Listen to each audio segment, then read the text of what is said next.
Now let's begin. Adrian Potter sat at his kitchen table, watching his 13-year-old daughter Maya sketch in her notebook while her mother, Stephanie, prepared dinner. The evening light filtered through the windows of their suburban home, casting warm shadows across the hardwood floors. This was his favorite part of the day, the quiet moments before chaos arrived in the form of homework battles and bedtime negotiations. Grandpa Wendell called again. Stephanie mentioned, stirring pasta sauce. He wants to service Maya's bike this weekend. Says the gears probably need adjusting. Adrian looked up from his laptop, where he'd been reviewing case files from his work as a behavioral consultant for the county prosecutor's office. Her bike's fine. I checked it last month. You know how Dad is, Stephanie said with a tight smile that didn't reach her eyes. He likes to help. Adrian knew exactly how Wendell Fritz was.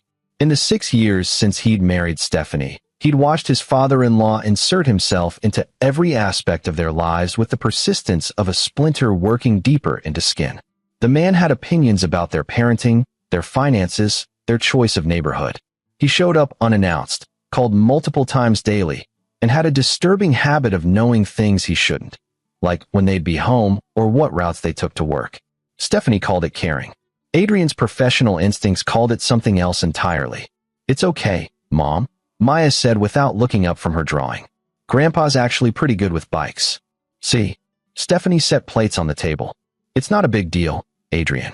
He studied his wife's face, noting the defensive set of her shoulders. This was familiar territory. Any criticism of Wendell Fritz was met with justifications, explanations, and ultimately, an argument that would leave Stephanie in tears and Adrian sleeping on the couch. So he did what he'd learned to do. He smiled and nodded. Sure, tell him Maya can drop it off Saturday. But that night, after Stephanie and Maya had gone to bed, Adrian sat in his home office and pulled up the file he'd been keeping for the past 2 years. Not on any computer linked to the internet. He wasn't stupid.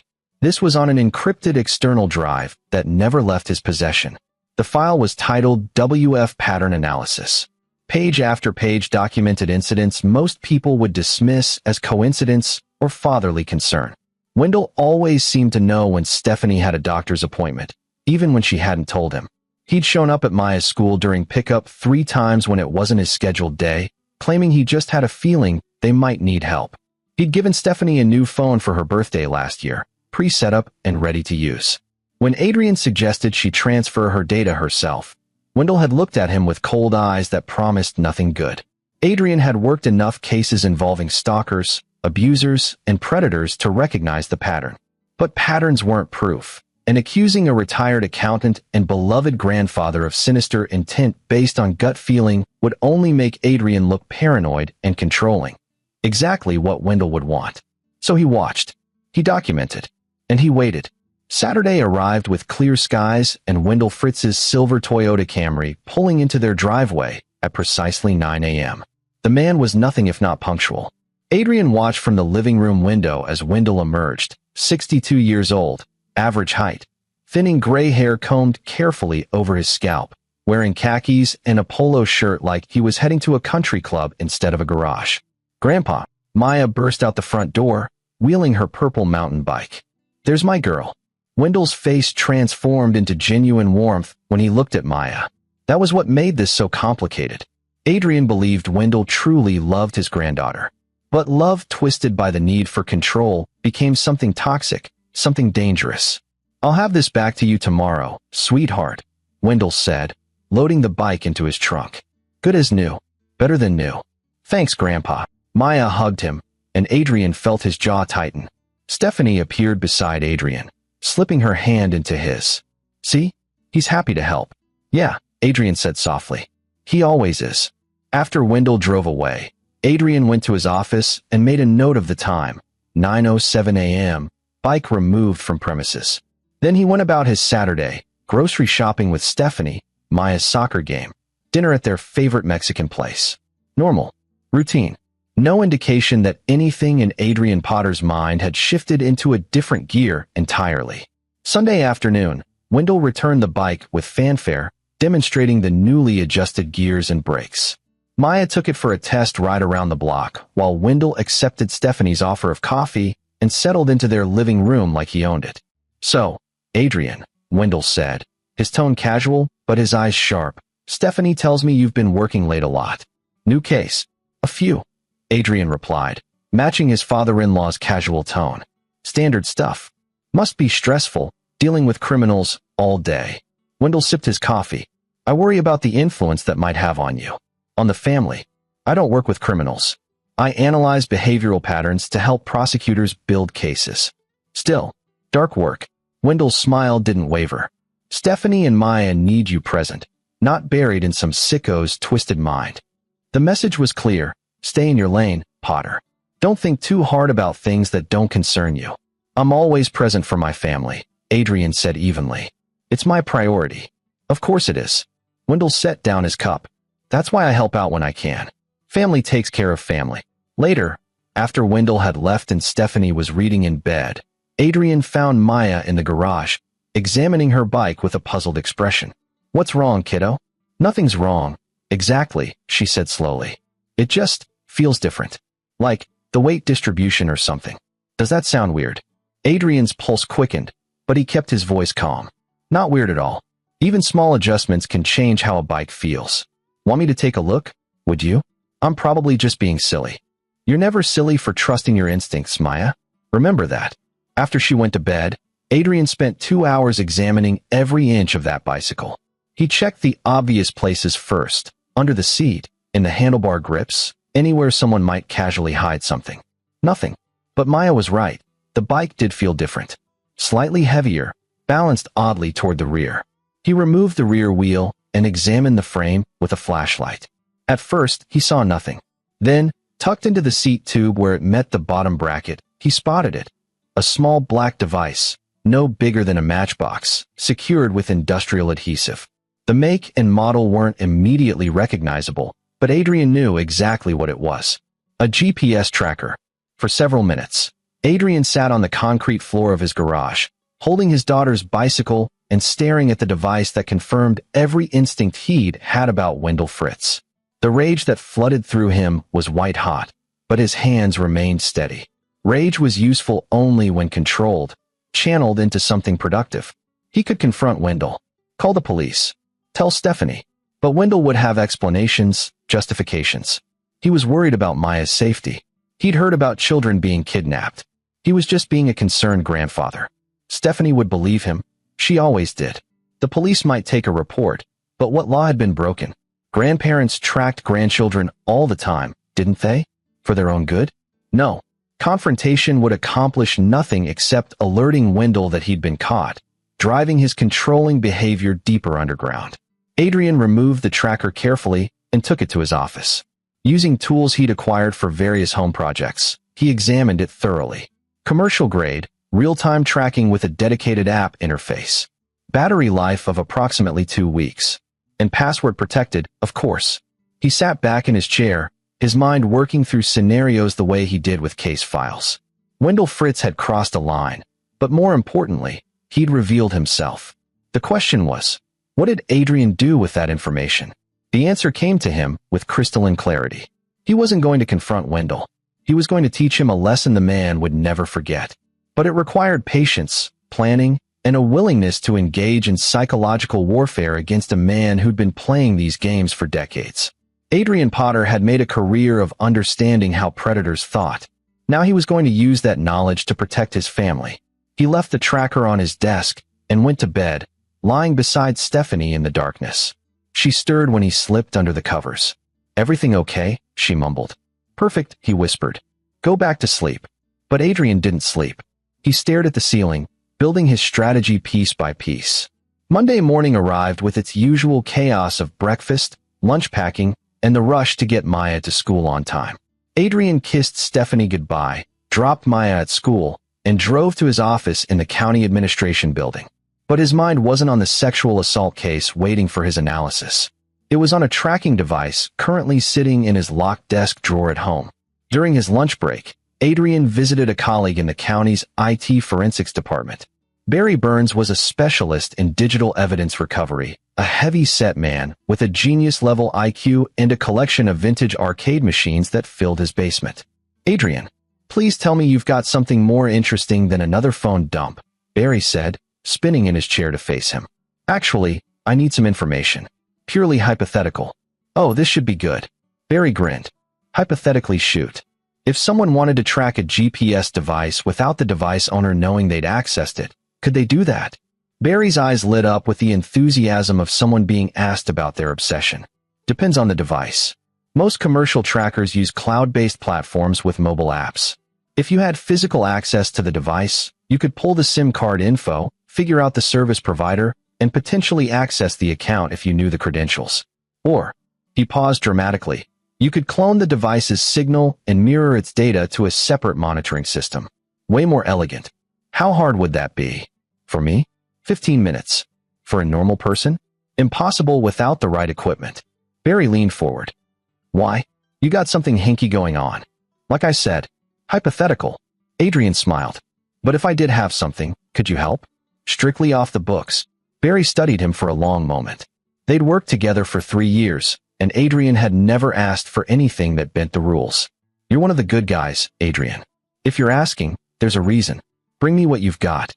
That evening, Adrian told Stephanie he needed to work late. Not a complete lie. He did go to the office. But afterward, he stopped at Barry's house, where his colleague waited with an array of equipment that looked like it belonged in a spy movie. Let's see what we've got, Barry said, taking the tracker from Adrian. 20 minutes later, Barry whistled low. Okay, this is interesting. This isn't some cheap Amazon tracker. This is professional-grade equipment. Costs about $800. Real-time updates every 60 seconds. Geofencing capabilities, historical route tracking. Whoever planted this wanted serious surveillance. Adrian's jaw tightened. Can you access the account? Already did. The tracker's registered to a burner email, but I can see the tracking history. Barry pulled up a screen showing a map with a purple line tracing routes throughout their neighborhood. Looks like this has been active for 3 days. Started Saturday morning. 3 days. Since Wendell had taken Maya's bike. Can you mirror it? Like you said, yeah, but why would you wanna? Barry trailed off, understanding dawning. Oh man. Adrian, what are you planning? I need to know where this person thinks the tracker is at all times. And I need them not to know I'm watching them watch me. Barry was quiet for a moment, then nodded. Give me your phone. 10 minutes later, Adrian had an app on his phone that mirrored exactly what Wendell saw when he checked Maya's location. Every movement, every stop, every route. Adrian would see it the moment Wendell did. Thank you, Adrian said, shaking Barry's hand. Just be careful, man. And if you need help, real help, call me. Adrian drove home with the tracker still in his pocket, his mind racing through the next phase of his plan. He'd confirmed Wendell's violation. He'd secured his ability to monitor the situation. Now came the delicate part, executing his response without Stephanie catching on before he was ready. That night, after everyone was asleep, Adrian sat in his office and studied the tracking app. According to the data, Maya had been home all evening. Tomorrow she'd go to school, come home, normal routine. Wendell would see exactly what he expected to see, until he didn't. Adrian opened his laptop and pulled up Google Maps. He traced potential routes, calculated distances, considered timing. What he needed was something that would terrify Wendell, make him reveal himself, but without putting Maya in actual danger. Then he remembered something from a case 6 months ago, a human trafficking investigation that had required Adrian to analyze movement patterns along Interstate 10. He'd learned quite a bit about freight routes, trucking schedules, and how shipping containers moved from the port of Los Angeles toward the Mexican border. A slow smile spread across Adrian's face. He spent the next 2 hours researching commercial trucking companies, their routes, and schedules. By midnight, he had what he needed, a freight company called Titan Transport that ran regular routes from Los Angeles to Guadalajara, Mexico. Their trucks stopped at a distribution center about 15 miles from Adrian's house every Tuesday and Thursday to pick up regional cargo before heading south. Perfect timing. Tomorrow was Tuesday. Adrian checked the tracking app one more time. Maya was safely asleep in her bed, exactly where Wendell expected her to be. He carefully placed the tracker back in his desk drawer and went to bed. Tuesday morning, Adrian volunteered to take Maya to school. Stephanie, grateful for the help, kissed him goodbye and headed to her job at a local dental office. Adrian dropped Maya at school, watching her disappear into the building with her backpack and bike helmet dangling from the handlebars. Then he drove to the Titan Transport Distribution Center. The facility was massive, with dozens of trucks in various stages of loading and unloading. Adrian parked in the visitor lot and watched the activity, looking for his opportunity. He didn't have to wait long. A driver emerged from one of the trucks, heading toward the facility's main office. The rear doors of his container stood open, revealing boxes of auto parts destined for Mexican assembly plants. Adrian pulled out the tracker, still in his pocket. He'd wrapped it in plastic and attached it to a small magnetic mount designed for tracking high-value shipments. He walked casually toward the truck, phone to his ear like he was taking a business call, and in one smooth motion, attached the tracker to the interior frame of the container, hidden behind a pallet of boxes. 30 seconds later, he was back in his car. The truck's schedule, according to the company's website, had it leaving Los Angeles Wednesday morning and arriving in Guadalajara by Saturday. A 5-day journey during which Wendell Fritz would watch his granddaughter's bike, and therefore, in his mind, his granddaughter, travel over 2,000 miles into Mexico. Adrian drove to work, his heart rate elevated but his hands steady. The first move was made. Now came the waiting. He checked the app periodically throughout the day. At first, the tracker remained stationary at the distribution center. Then, around 3 p.m., it began to move, local deliveries, short hops around Los Angeles. Normal for a freight truck building its cargo load. Adrian went home that evening to find Stephanie cooking dinner and Maya doing homework. Everything was normal. Everything was perfect. "How was your day?" Stephanie asked, kissing his cheek. "Productive," Adrian said honestly. "Very productive." That night, Wendell called. Stephanie chatted with him for 20 minutes about nothing. The weather, a recipe she'd tried, Maya's upcoming science project. Adrian listened from the living room, hearing his father-in-law's voice through the phone's speaker, smooth and pleasant, and hiding something rotten underneath. When Stephanie hung up, she smiled at Adrian. "Dad says he might stop by this weekend. Maybe take Maya to lunch." "That's nice," Adrian said. "I'm sure she'd enjoy that." But even as he spoke, he was checking the app. The tracker had stopped for the night at a truck stop in Riverside. Tomorrow, it would begin its journey south. Wednesday morning, the app showed movement again at 6 a.m. Adrian tracked its progress through San Diego, then crossing the border at Tijuana. He imagined Wendell at his computer or phone, checking Maya's location and seeing the same thing. At first, maybe Wendell would think it was a glitch. But as the hours passed and the location kept moving south, what would he think then? That evening, Stephanie mentioned that her father had called 3 times, which was unusual even for Wendell. Did he say what he wanted? Adrian asked carefully. Not really. He seemed distracted. Asked if Maya was feeling okay, if we had any plans for her this week. Stephanie frowned slightly. It was odd, actually. He sounded stressed. Maybe work stuff, Adrian suggested, knowing Wendell had been retired for 5 years. By Thursday, the tracker was deep in mainland Mexico, moving steadily toward Guadalajara. Adrian went about his normal routine, work, dinner, family time. But internally, he was counting down. Wendell had to be in full panic mode now. 2 days of watching his granddaughter apparently moving deeper into Mexico. 2 days of not being able to confront them without revealing what he'd done. Friday morning, Adrian's phone buzzed with a text from Stephanie. "Dad keeps calling. He wants to come over tonight. Says it's important. Is that okay?" Adrian stared at the message. It was sooner than expected, but not surprising. Wendell's need for control was warring with his fear of exposure. He had to confirm Maya was safe, but he couldn't ask directly without admitting to the tracker. "Sure," Adrian texted back. "We'll be home." He checked the app. The tracker was now in Guadalajara, sitting in what appeared to be another distribution center. Its journey was essentially complete. That evening, Adrian made sure he was the one to answer the door when Wendell arrived. His father-in-law looked terrible, pale, with dark circles under his eyes, his usually meticulous appearance disheveled. His hands trembled slightly as he stepped inside. "Wendell," Adrian said warmly. "Good to see you. Everything okay?" "Yes. Fine. Wendell's eyes darted past Adrian, scanning the house. "I wanted to see Maya. Is she home?" "In her room, doing homework." "She's fine."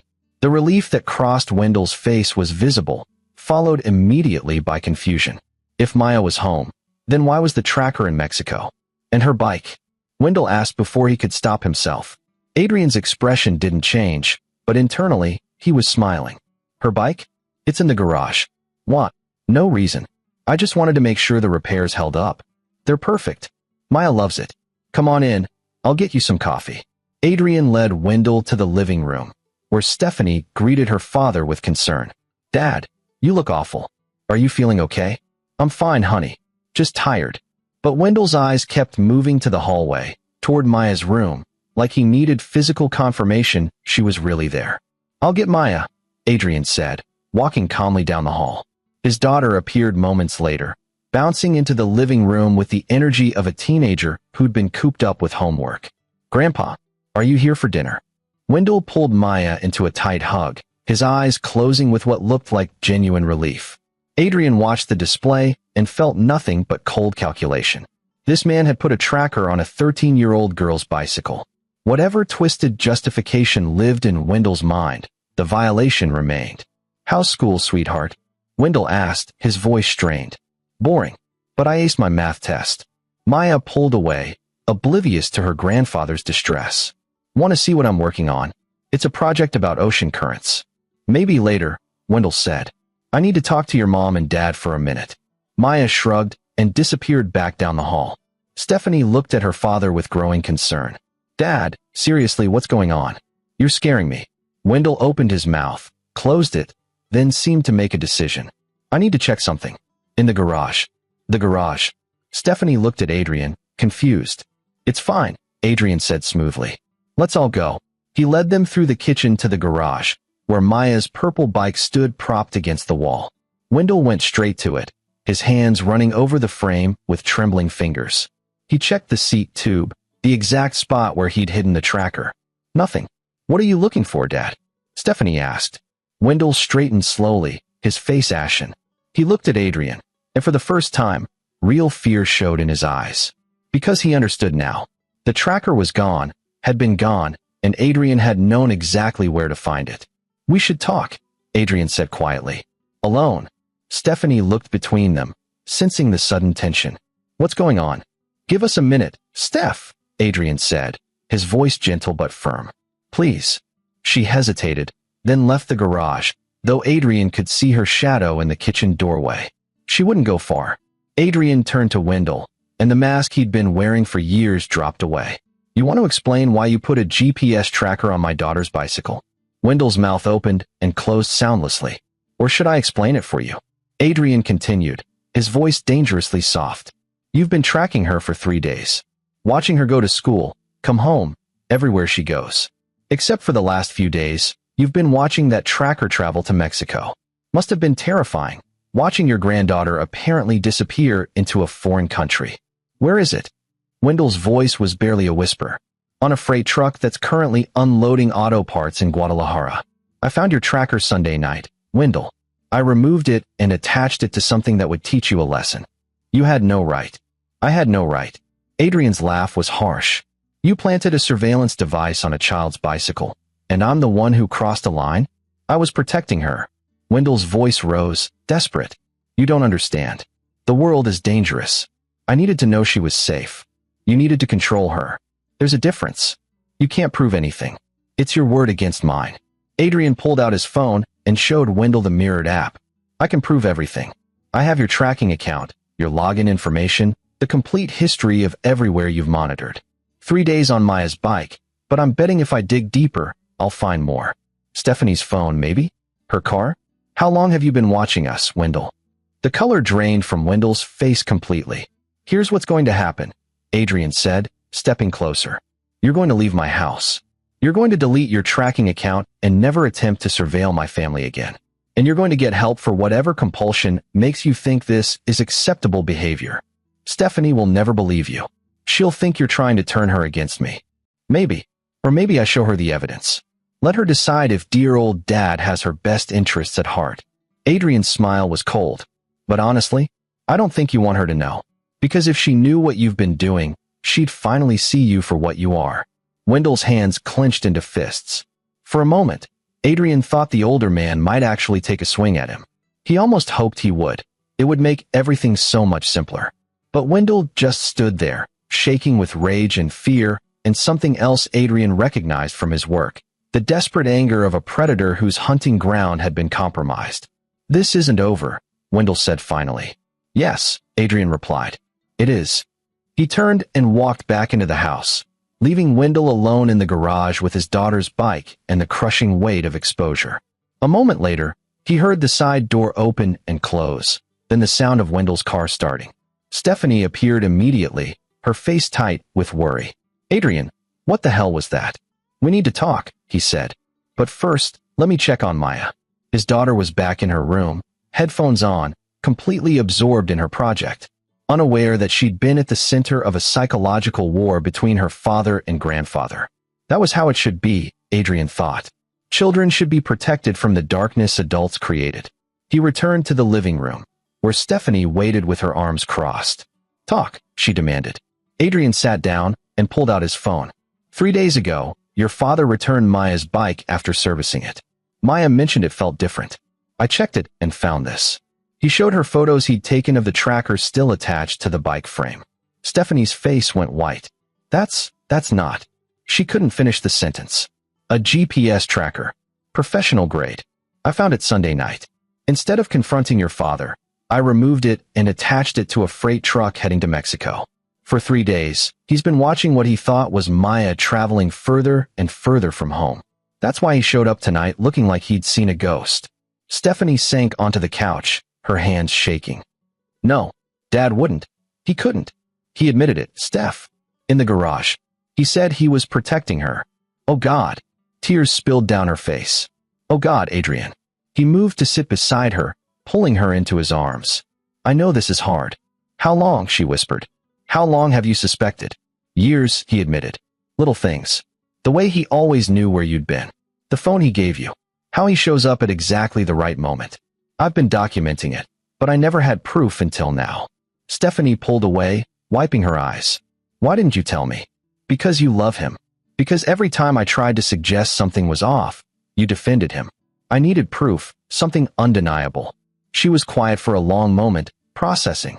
When she spoke again, her voice was harder. "What do? We set boundaries. Clear, firm ones. And if he crosses them, we go to the police. He's my father. He put a tracker on our daughter's bike, Stephanie. What comes next? What happens when Maya gets older and wants independence? Will he track her to college? To her first apartment?" "Stop." Stephanie stood abruptly, pacing the room. "Just stop. I need to think."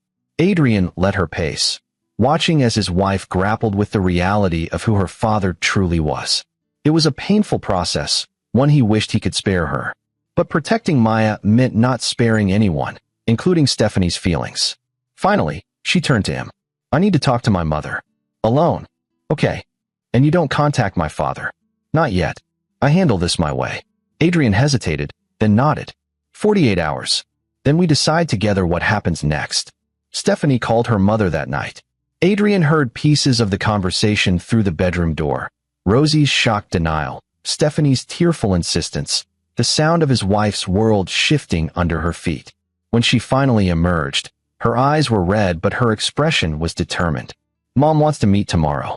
She says there are things I don't know." "Things? About Dad? About?" Stephanie swallowed hard. "About why she almost left him 15 years ago." Adrian felt ice in his veins. "What happened 15 years ago?" "I don't know. She wouldn't tell me over the phone." "But Adrian." Stephanie looked at him with eyes that held fear and something new, doubt in the man who'd raised her. "I think we're going to find out that this is worse than just a tracking device." She was right. The next morning, Stephanie drove to her mother's house alone. Rosie Fritz lived in a modest ranch-style home in the same neighborhood where she'd raised Stephanie, a fact that had always struck Adrian as odd, considering she and Wendell had divorced 15 years ago. Not divorced, he'd learned. Separated. They still saw each other regularly, still maintained the appearance of a united front for their daughter. Now he understood why. Not love, but fear. Control didn't end with divorce papers. Adrian stayed home with Maya, keeping things normal while his world potentially imploded. They made pancakes for breakfast, and he helped her with her ocean current project, all while his phone sat on the counter, waiting for Stephanie's call. It came at 11 a.m. "You need to come here," Stephanie said, her voice hollow. "Now? Mom will watch Maya." 20 minutes later, Adrian walked into Rosie's neat living room to find Stephanie sitting on the couch, staring at a cardboard box on the coffee table. Rosie stood by the window, her thin frame silhouetted against the morning light. She was 60, but looked older, worn down by decades of something Adrian was only beginning to understand. "Thank you for coming," Rosie said quietly. "Stephanie said you found a tracker on Maya's bike." "I did. That's what he did to me. 20 years ago, before GPS was easy. He put a device in my car that logged my mileage and routes." Rosie turned to face him. "I found it when I took the car in for service. The mechanic thought it was strange, showed it to me. When I confronted Wendell, he said it was for insurance purposes, to track our mileage for taxes. But you didn't believe him," Adrian said. "Not after I found the cameras." Stephanie made a small sound, almost a whimper. "Cameras?" Adrian felt his professional detachment cracking. Rosie moved to the box and pulled out a photo album. "He installed them in our bedroom. In Stephanie's bedroom when she was a teenager. In the bathrooms." Her hands shook as she opened the album. "I found the recordings. Hours and hours of footage of me. Of our daughter. Getting dressed, showering. Everything." Adrian's blood ran cold. "I threatened to go to the police," Rosie continued. "He cried. Begged. Said he had a problem, that he'd get help. He convinced me that exposing him would destroy Stephanie's relationship with her father, that she'd never recover from knowing what he'd done. So I agreed to separate instead of divorce. I kept quiet. And I've been watching him for 15 years, making sure he didn't." "Didn't what?" Stephanie's voice was strangled. "Didn't touch you. Didn't hurt you beyond the violation of filming you."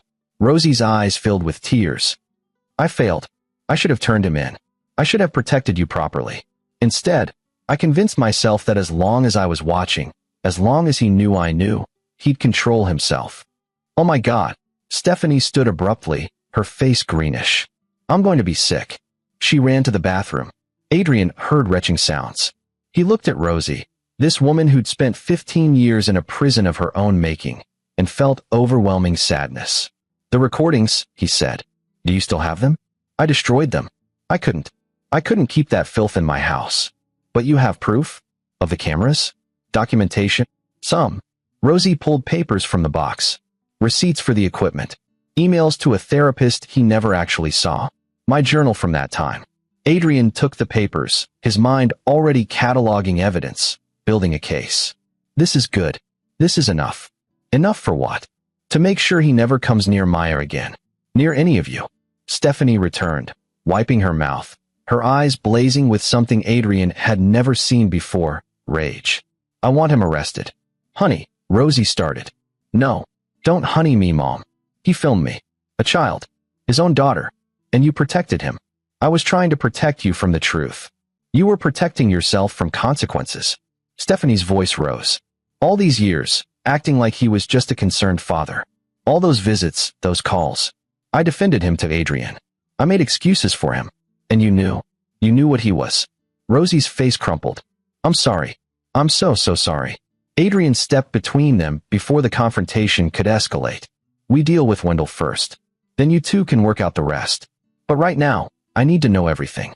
Every incident, every time he crossed a line, every piece of evidence you have." For the next 2 hours, Rosie talked. Adrian listened and took notes, his professional calm firmly in place even as his personal rage grew. The picture that emerged was of a man whose need for control had infected every relationship in his life. Wendell Fritz wasn't just overprotective or concerned.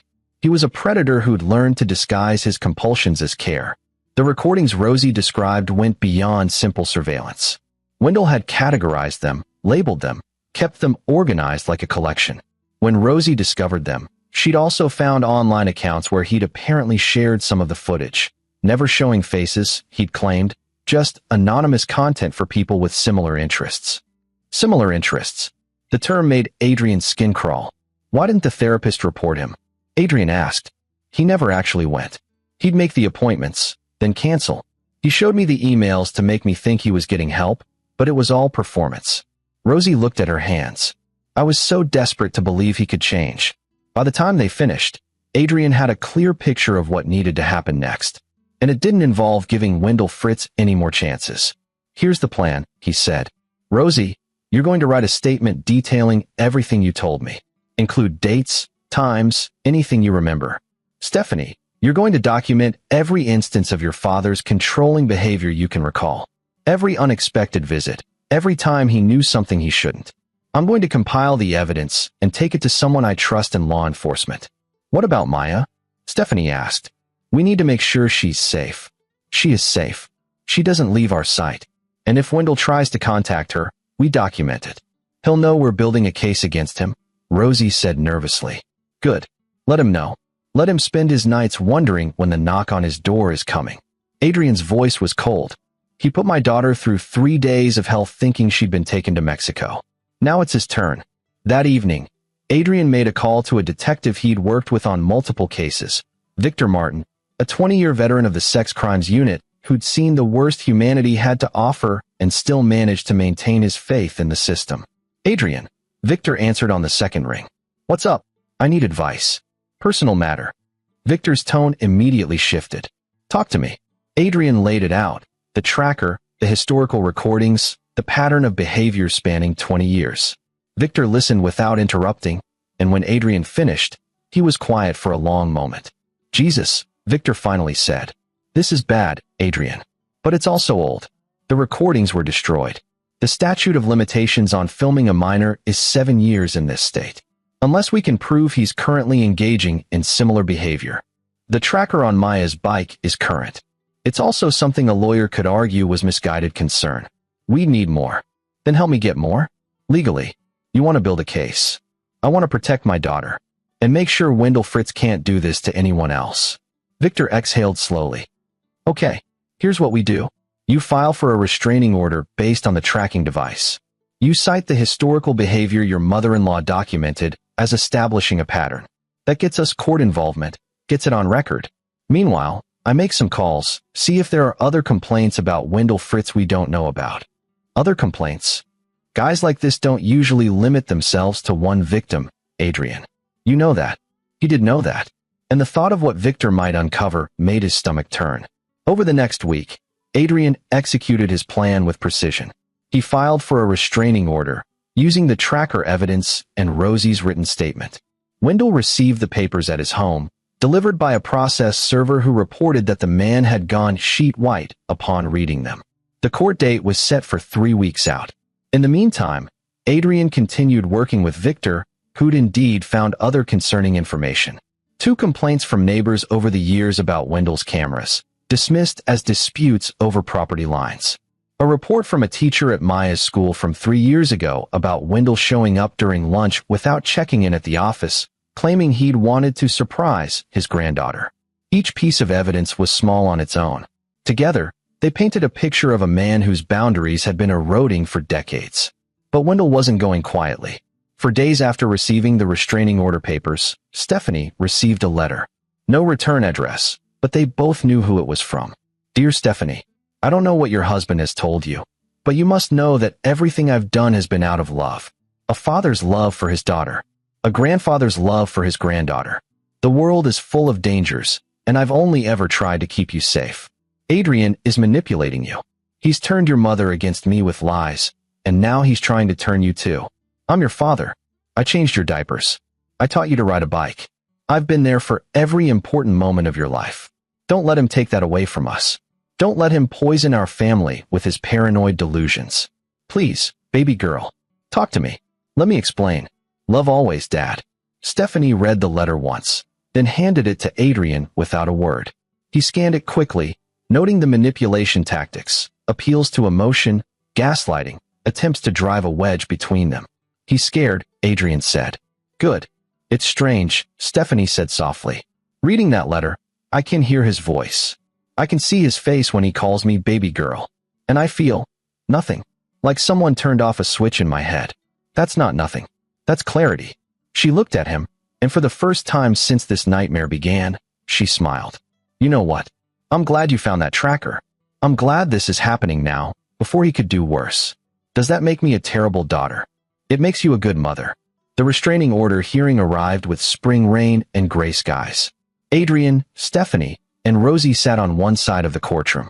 Wendell sat on the other with his lawyer, a slick-looking man named Jorge Robinson who specialized in making uncomfortable truths disappear. Judge Valerie Pugh presided, a stern woman in her 50s who Adrian knew from prior cases had zero tolerance for predatory behavior. That was why he'd requested her specifically.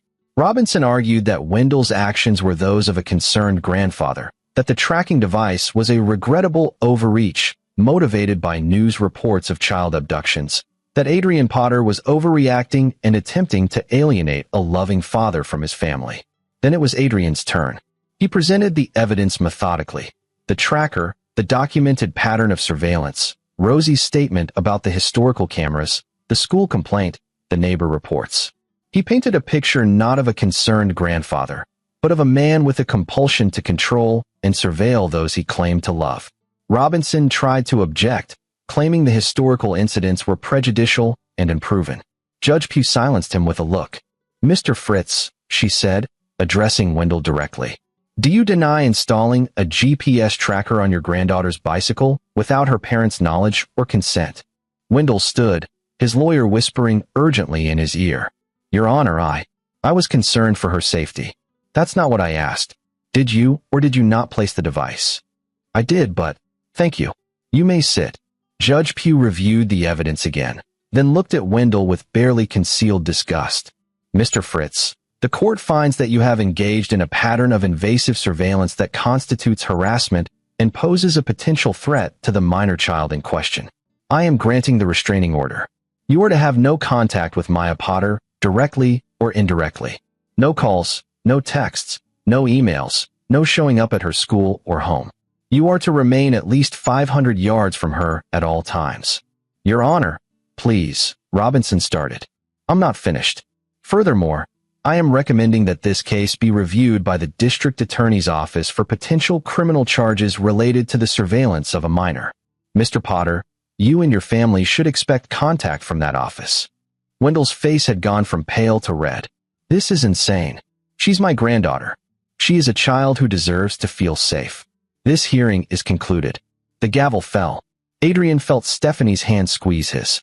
Across the aisle, Wendell stared at them with an expression that mingled rage and disbelief. "We need to go," Adrian said quietly, guiding Stephanie and Rosie toward the exit. They almost made it to the parking lot before Wendell caught up, his lawyer trailing behind, trying to pull him back. "Stephanie," Wendell called. "Stephanie, please. Don't do this." She stopped, turned. Adrian tensed, ready to intervene if necessary. "I'm not doing this, Dad," Stephanie said, her voice steady. "You did this. You put a tracker on Maya's bike. You filmed me when I was a child.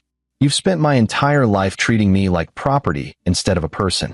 This isn't about Adrian or Mom or anyone else. This is about you and the choices you made. I love you." "No, you don't. You love controlling me. There's a difference." She took Adrian's hand. "Stay away from my family. Stay away from my daughter. And get help, Dad. Real help. Because you need it." They walked away, leaving Wendell standing in the rain, his lawyer finally managing to pull him toward his car. Adrian didn't look back. He'd seen that look before, in other men whose carefully constructed facades had crumbled. Some learned from it. Most didn't. 3 days later, Victor Martin called with news. "We found something," he said, his voice grim. Wendell Fritz has been active on several online forums dedicated to surveillance technology. He's been posting there for years, sharing tips, asking questions about avoiding detection. And Adrian? Some of those forums are under FBI investigation for trading illegal content. Adrian's blood ran cold. "Please tell me he wasn't." "We don't know yet. The FBI is reviewing his activity. But between us, I've seen enough to know this guy is deeper into this than we thought." "What happens now?" "Now we wait. The DA is building a case based on the restraining order evidence. If the FBI finds anything concrete, they'll add federal charges. Either way, Wendell Fritz's life as he knows it is over." Adrian thanked him and hung up. He found Stephanie in Maya's room, helping their daughter organize her book collection, a normal, mundane task that felt profoundly important in its normalcy. "Hey," he said from the doorway. Stephanie looked up, reading his expression. "What did Victor say? Can we talk? After Maya's asleep?" She nodded, understanding. That night, Adrian told her everything Victor had shared. To her credit, Stephanie didn't cry. She just sat there, processing, her face unreadable. "I keep thinking," she finally said, "about all the times he'd come to my apartment in college. He had a key, said it was for emergencies. I'd come home, and things would be moved slightly. I thought I was being paranoid. You weren't paranoid. How many cameras did I not find, Adrian? How many times did he watch me when I thought I was alone? Her voice cracked. How do I live with that? You live with it by refusing to let it define you. By protecting Maya. By being everything he wasn't. Honest, respectful of boundaries, trustworthy. He pulled her close. You live with it by being you, Steph. Because you're nothing like him. Over the following weeks, the walls continued closing in on Wendell Fritz. The FBI investigation expanded. The DA filed criminal charges, unlawful surveillance of a minor, stalking, harassment. Each charge carried potential prison time. Adrian monitored it all through Victor, watching as the man who'd terrorized his family faced consequences that were, finally, proportional to his crimes. But the real victory came in smaller moments. Maya, unaware of the full extent of what had happened, knew only that Grandpa Wendell had made some bad choices and wouldn't be seeing them for a while. She was sad, but resilient. Children were good at adapting when the adults in their lives kept them safe. Stephanie started therapy, working through the trauma of realizing her entire childhood had been observed by predatory eyes. Rosie joined her, the two women rebuilding their relationship on a foundation of truth instead of protective lies. And Adrian went back to work, analyzing behavioral patterns and helping prosecutors build cases. But now, when he looked at his daughter, he saw not just the child he loved but the child he'd protected. Not through confrontation or violence, but through patience, planning, and a willingness to play the long game. 6 months after finding the tracker, Adrian sat in a courtroom watching Wendell Fritz be sentenced to 3 years in prison. The FBI had found evidence of trading illicit surveillance footage, though not the specific recordings from Rosie and Stephanie. Those had apparently been lost when Rosie destroyed them. But the pattern was enough. The judge cited Wendell's persistent violation of privacy, particularly of minors, and his lack of remorse or recognition of wrongdoing. Wendell turned in his seat before being led away. His eyes found Adrian, and in them was pure hatred. Adrian met his gaze evenly, unflinching. This was what winning looked like. Not dramatic or cathartic, but quiet and certain. That evening, Adrian came home to find Maya teaching Stephanie a new bike trick in the driveway.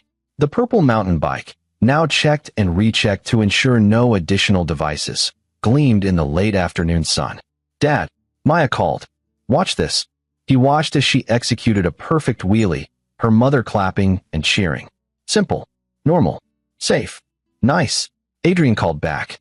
That night, after Maya was asleep and Stephanie was reading in bed, Adrian sat in his office and looked at the file he'd kept for 2 years. WF pattern analysis. He backed it up one final time, then deleted it from the drive. He didn't need it anymore. The pattern had been broken. His phone buzzed with a text from Victor. Judge denied the appeal. Fritz serves the full 3 years minimum. Thought you'd want to know. Adrian replied. Thanks. 3 years wasn't enough. Would never be enough for what Wendell Fritz had done, for the lives he'd violated, for the trust he'd shattered. But it was something. It was justice, imperfect and incomplete, but real. And sometimes, Adrian thought, that was the best you could hope for. He closed his laptop and went to bed, sliding in next to Stephanie. She turned toward him, half asleep. Everything okay? She murmured. Everything's okay, he said. And for the first time in years, he believed it. 3 months into Wendell's sentence, an unexpected development arrived in the form of a phone call from Detective Victor Martin. Adrian was at work, reviewing case files, when his phone lit up. Victor, what's up? You sitting down? Adrian's pulse quickened. Should I be? Wendell Fritz was attacked in prison. He's in the hospital, stable but pretty badly beaten. The guards are investigating, but it looks like someone got hold of his case file and discovered why he was inside. Adrian felt no satisfaction, no vindication. Just a hollow acknowledgement that even in prison, there were hierarchies of crime. Men who hurt children occupied the lowest rung. Why are you telling me this? Because he's asking to make a statement. To you, specifically. Says he has information you need to hear. I have nothing to say to him. Adrian, I get it. But he's claiming he wasn't working alone. That there are others, and he'll give names if you come talk to him. Adrian was quiet, his mind working through the angles. This could be manipulation, a last-ditch attempt to gain sympathy or control. But if Wendell had been part of a larger network, when, tomorrow morning, I'll meet you there. The county hospital's secure wing smelled like antiseptic and fear. Adrian walked past guards and locked doors to a room where Wendell Fritz lay in bed, his face swollen and purple with bruising. One arm was in a cast. An oxygen monitor beeped steadily. Victor stood by the door. He's been sedated, but he's lucid. You want me in the room? Please. They entered together. Wendell's eyes opened, focusing on Adrian with an expression that might have been regret or might have been calculation. With men like Wendell, it was impossible to tell. Thank you for coming, Wendell said, his voice rough. I know you have no reason to hear me out. You're right. I don't. But if you have information that could protect other children, I'm listening. Wendell's eyes filled with tears, real or performative. Adrian couldn't say. I'm not a good man, Adrian. I know that now. The things I've done, the people I've hurt. Get to the point. There's a group. Men like me. We shared resources, information, equipment. I was never the worst of them, but I was part of it. He swallowed painfully. They're still operating, still hurting kids. And I can give you their names. All of them. Adrian felt sick. Why now? Why not before? Because I thought I could protect them. Thought there was honor among us. Wendell laughed bitterly. But there's no honor here. And when those men in prison found out what I'd done, they made sure I understood that. So now I'm making a choice. Not for redemption. I know I'm beyond that. But maybe I can stop some of what's happening. Or maybe you're trying to reduce your sentence by cooperating. Maybe that too. Does it matter? If I can give you names that save even one kid, isn't that worth it? Adrian looked at Victor, who nodded slightly.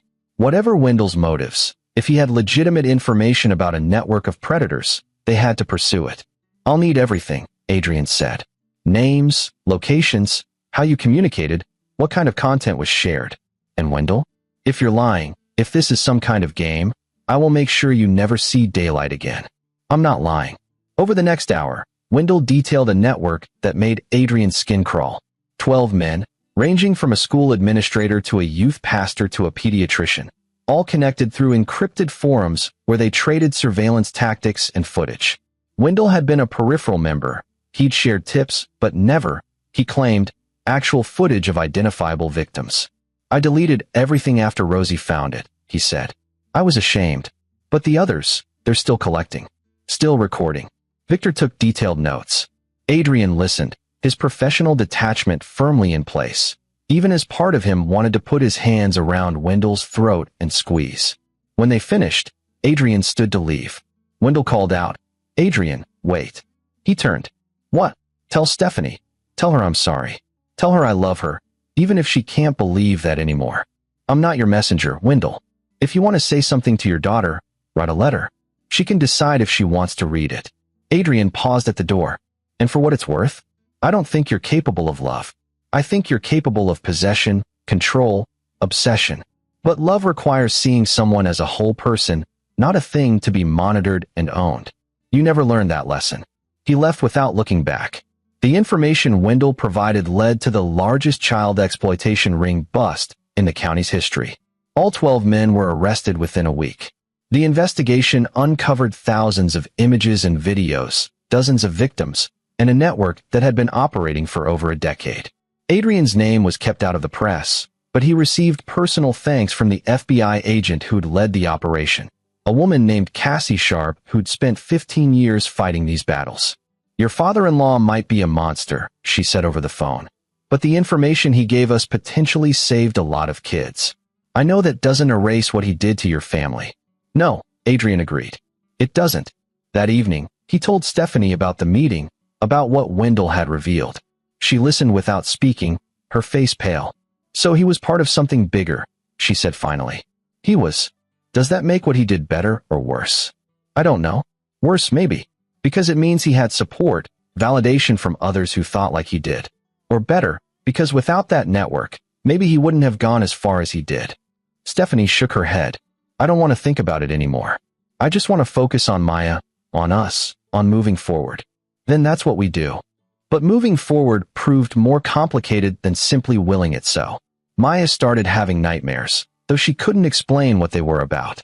Stephanie's therapist suggested that children sometimes absorb their parents' trauma, even when shielded from the details. They increased family time, established new rituals untainted by Wendell's presence. Friday movie nights. Saturday morning pancakes. Sunday bike rides through the neighborhood. Maya riding ahead while Adrian and Stephanie followed, no longer afraid of who might be watching. Slowly, incrementally, they healed. Rosie sold her house and moved across the country to live near her sister. Before she left, she came to say goodbye, pulling Adrian aside while Stephanie and Maya packed cookies for her journey. "I failed her," Rosie said quietly. "I failed Stephanie by not protecting her when it mattered. You did what you thought was right at the time." "That's a generous interpretation." She smiled sadly. "Thank you for protecting them both. For being the father and husband that Wendell never was. I just did what any parent would do." No, most parents would have confronted him directly, made a scene, maybe thrown a punch. You played chess while he was playing checkers. You were patient and strategic, and you won. She squeezed his hand. "Take care of them, Adrian." "I will." He watched her drive away. This woman who'd lived in fear for 15 years, finally free. Wendell's appeal was denied. His sentence was extended by 5 years based on the revelations about the network. He would be an old man when he was released, if he survived prison at all. Adrian didn't care what happened to him. Wendell Fritz was a problem solved, a threat neutralized. He'd served his purpose by exposing the larger network, and now he was irrelevant. What mattered was the aftermath, the rebuilding. 1 year after finding the tracker, Adrian stood in the garage on a Saturday morning, watching Maya oil her bike chain. She was 14 now, taller, more confident. The bike had been replaced. She'd wanted something new, untainted by association, but the purple one still hung on the wall, a reminder of what had been overcome. "Dad," Maya said, not looking up from her work. "Yeah, kiddo. Mom told me a little more about why Grandpa Wendell isn't around anymore. About how he put a tracker on my old bike." Adrian tensed. "What did she tell you?" "That he was scared something bad would happen to me, so he did something bad to try to prevent it. That sometimes people hurt the ones they love because they're broken inside." Maya looked up at him. "Is that true?" Adrian knelt beside her, meeting her eyes. "It's one way of looking at it. But here's what I think. Your grandfather made choices. Bad choices. And those choices hurt people. The why doesn't matter as much as the what. He violated your privacy and our trust. That's not love, Maya. That's not protection. That's something else. What is it? Control. Some people need to control others to feel safe.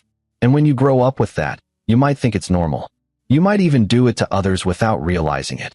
He put his hand on her shoulder. "That's why I need you to understand something important. You deserve privacy.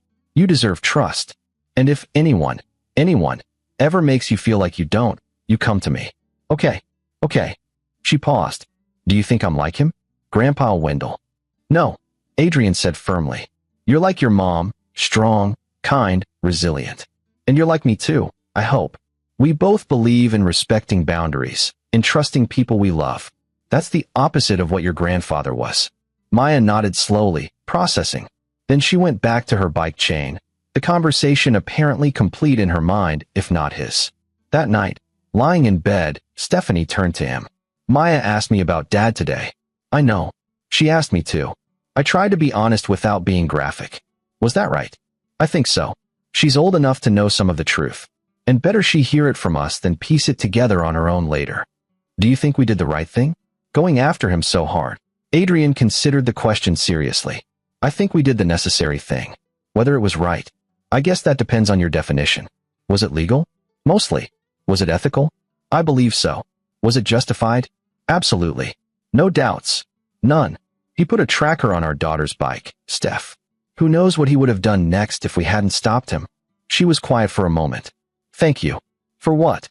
"For seeing what I couldn't. For protecting us. For being patient with me when I defended him." She kissed him softly. "For being exactly who you are." Adrian pulled her closer, feeling the weight of the past year settling into something manageable. They'd survived. They'd won. And most importantly, they'd protected what mattered most. The freight truck that had carried Wendell's tracker to Mexico was long gone, its cargo delivered, its route completed. But sometimes Adrian thought about it. That tracker making its journey south while Wendell watched in growing horror, unable to stop it, unable to explain it, unable to do anything but confront the reality that his surveillance had been turned against him. It was a small victory in the grand scheme of things. a psychological blow rather than a physical one. But it had been the opening move in a larger game, one that Adrian had played with patience and precision. And in the end, when all the pieces were counted, when all the consequences had fallen, Adrian Potter could look at his daughter and his wife and know with absolute certainty that he'd done what fathers were supposed to do. He'd protected his family, not with rage or violence, though he'd felt both, not with confrontation or ultimatums, though those would have been satisfying, but with intelligence, strategy, and an unwavering commitment to seeing justice done. The purple bike still hung on the garage wall, a trophy of sorts, a reminder that monsters could wear familiar faces, that predators could hide behind love, and that sometimes the greatest act of protection was recognizing danger before it fully manifested. Adrian Potter had recognized it. He'd documented it. He'd prepared for it. And when the moment came, he'd executed his plan with the cold precision of someone who understood that winning wasn't about being the loudest or the strongest. It was about being the smartest, the most patient, the most committed. Wendell Fritz had thought he controlled the narrative, controlled his family, controlled the outcome. But he'd never controlled Adrian Potter. And that had made all the difference. This is where our story comes to an end. Share your thoughts in the comments section. Thanks for your time. If you enjoy this story, please subscribe to this channel. Click on the video you see on the screen, and I will see you there.